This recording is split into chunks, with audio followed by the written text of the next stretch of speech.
Si quelqu'un reçoit celui que j'envoie, il me reçoit moi-même, dit le Seigneur.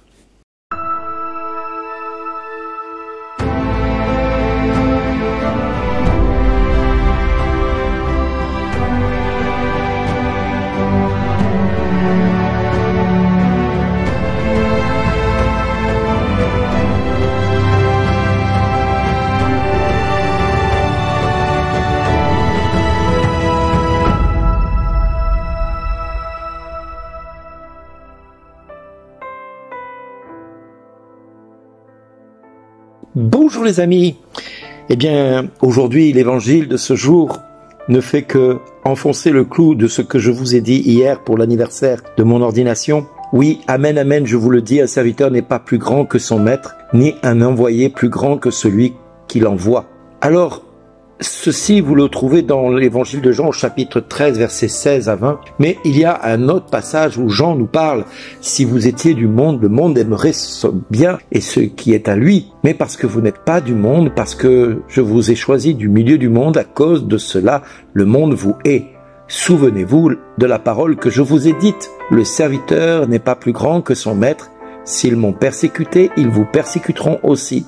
S'ils ont gardé ma parole, ils garderont aussi la vôtre. Mais ils feront toutes ces choses à cause de mon nom, parce qu'ils ne connaissent pas celui qui m'a envoyé. Comme vous le voyez, le Seigneur ne fait qu'enfoncer le clou de ce que je vous ai dit hier. Et je n'y suis pour rien. Ce sont les textes de ces jours-ci. Et la parole de Dieu, elle est ferme. Elle est immuable, elle est toujours la même, elle ne varie pas. Si les hommes que nous sommes, nous varions très souvent, Dieu ne varie pas. Alors ce texte, je l'ai eu bien des années avant de devenir diacre. Au tout début de ma conversion, c'était dans les années 83, 84 et 85. Pendant des mois et des mois, je tombais toujours sur Jean 15, 19 à 21. Et je ne comprenais pas pourquoi je tombais systématiquement sur ces textes-là. Et quelle que soit la Bible que j'ouvrais, je tombais toujours si le monde vous hait. Le monde aimerait ce qui est à lui. Mais parce que vous n'êtes pas du monde, parce que je vous ai choisi du milieu du monde, à cause de cela le monde vous hait. Souvenez-vous de la parole que je vous ai dite, le serviteur n'est pas plus grand que son maître. S'ils m'ont persécuté, ils vous persécuteront aussi. S'ils ont gardé ma parole, ils garderont aussi la vôtre. Mais ils vous feront toutes ces choses à cause de mon nom, parce qu'ils ne connaissent pas celui qui m'a envoyé.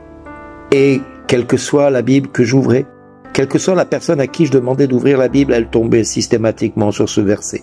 Et je ne comprenais pas. Et je disais, Seigneur, mais pourquoi? Mais pourquoi? Mais pourquoi? Qu'est-ce que tu essaies de me faire comprendre? Et Dieu a été clair. Quand je suis devenu diacre, même si mon père spirituel m'avait préparé, même s'il m'avait dit, Bernard, avec ce que tu as vécu avec Dieu, avec cette rencontre mystique que tu as vécue, qui est exceptionnelle, que peu ont vécu, tu auras une vie pas facile au sein de l'Église. L'Église sera la première à te persécuter parce qu'elle n'acceptera pas quelque part que Dieu fasse autrement par toi. Elle a l'habitude qu'on passe par elle, elle a l'habitude qu'on fonctionne selon ses critères, selon ses décisions, selon son magistère, c'est-à-dire selon la directive de l'Église, selon les commandements de ce que l'Église a l'habitude de faire. Et nous l'avons vu avec Padre Pio, nous l'avons vu avec bien d'autres serviteurs de Dieu. Et au fur et à mesure que les choses se sont gâtées dans mon histoire, j'ai demandé conseil à plusieurs évêques. Et Monseigneur Chabert me dira le premier, Bernard, tu es un Joseph pour l'Église. Alors je lui demandais à ce jour-là avec Claire qui était présente, mais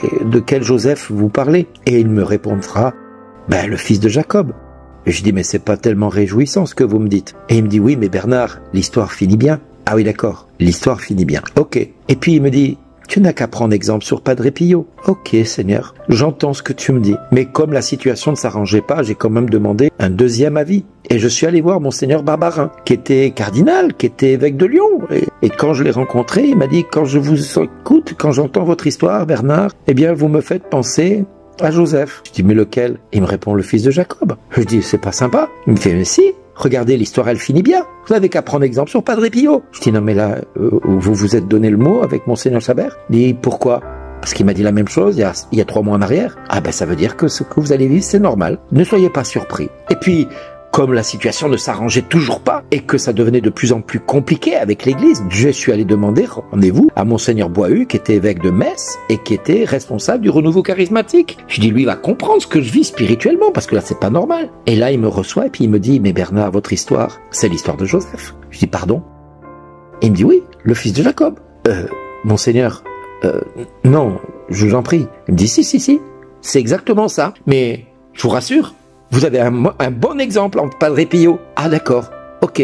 Il me fait, mais si, regardez, l'histoire elle finit bien. Autant vous dire qu'à ce moment-là, je suis sorti de ce rendez-vous en disant, Monseigneur Boihu, Monseigneur, sachez que Monseigneur Chabert, Monseigneur Barbarin m'ont dit la même chose que vous. Il m'a dit, je prierai pour vous Bernard, parce que c'est loin d'être terminé.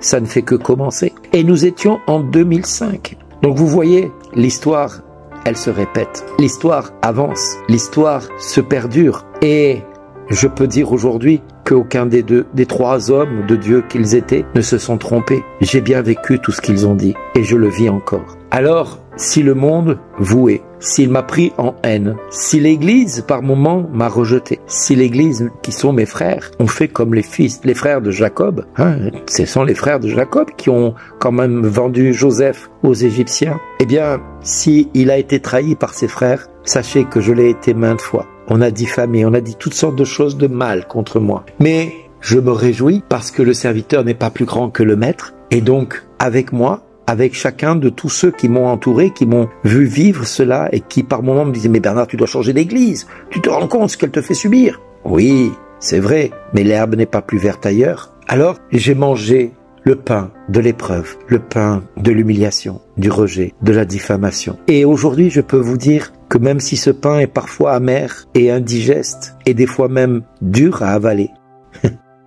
je peux vous dire une chose, le Seigneur, oui, le Seigneur, sait très bien ce qu'il fait quand il choisit quelqu'un. Et quand on accueille ce quelqu'un, ce n'est pas que ce quelqu'un que vous accueillez, c'est celui qui l'envoie. Pour cette raison, chaque fois que je suis invité chez quelqu'un, je déclare paix à cette maison, parce que je sais que je suis précédé par le Saint-Esprit et suivi par toute la cour céleste qui vient et qui rentre dans cette maison en même temps que moi. Ton amour, Seigneur, sans fin je le chante, sans fin je la chanterai, cet amour, cette patience que tu as eue avec moi, pour toutes les fois où, par moments, j'ai crié, où je t'ai supplié de me rappeler à toi, et pour toutes les fois où tu m'as dit, ma grâce te suffit. Alors oui, Seigneur, l'évangile de ce jour ne peut que nous inviter les uns les autres à aller de l'avant. Oui, ce n'est pas nous qui avons choisi Jésus, c'est lui qui nous a choisi le premier, afin que s'accomplisse l'écriture. Celui qui mange le pain avec moi m'a frappé du talon. Je vous dis ces choses dès maintenant, avant qu'elles n'arrivent. Ainsi, lorsqu'elles arriveront, vous croirez que moi, je suis. Amen, je vous le dis. Si quelqu'un reçoit celui que j'envoie, il me reçoit moi-même. Et celui qui me reçoit, reçoit celui qui m'a envoyé, le Père. Les amis, je vous souhaite en ce jour béni une excellente journée avec Jésus comme compagnon. Il a béni ma vie, il a conduit ma vie, il m'a racheté et m'a sauvé. J'ai vu sa fidélité, cette fidélité que j'annonce jour après jour, cet amour qu'il a bâti tout autour de moi, sa fidélité qui est plus stable que tous les cieux. Oui, je suis son serviteur, j'ai été consacré par son huile sainte. Dans sa main se trouvent les miennes, et sa main sera toujours avec moi. Son bras me fortifiera, sera toujours là pour me soutenir. Oui, mon amour et ma fidélité lui sont désormais toutes données. Oui, qu'il accroît en moi sa vigueur, qu'il me donne la grâce de pouvoir dire avec lui, tu es mon Père, mon Dieu, mon roc et mon salut, en qui je mets toute ma confiance, Seigneur. Et parce que toi, tu as mis tout ton amour et toute ta confiance dans l'homme que je suis. Je vous aime, je vous le redis, et à chacun de vous, merci d'exister. Merci à vous tous qui priez pour moi. Merci pour tous vos messages d'amour qui, j'en suis sûr, ne cesseront pas d'arriver. Je nous invite tous et toutes à vous abonner à la chaîne de YouTube, à cliquer sur la petite cloche, à mettre un petit pouce en avant si vous aimez ces vidéos, si vous aimez ces messages. Et puis si vous les aimez pas, n'ayez pas peur d'en mettre tourné vers le bas pour dire c'est nul, ça ne vous plaît pas. Vous avez le droit aussi. En tout cas, moi, je vous bénis, je vous aime, je vous le redis. Merci, merci, merci.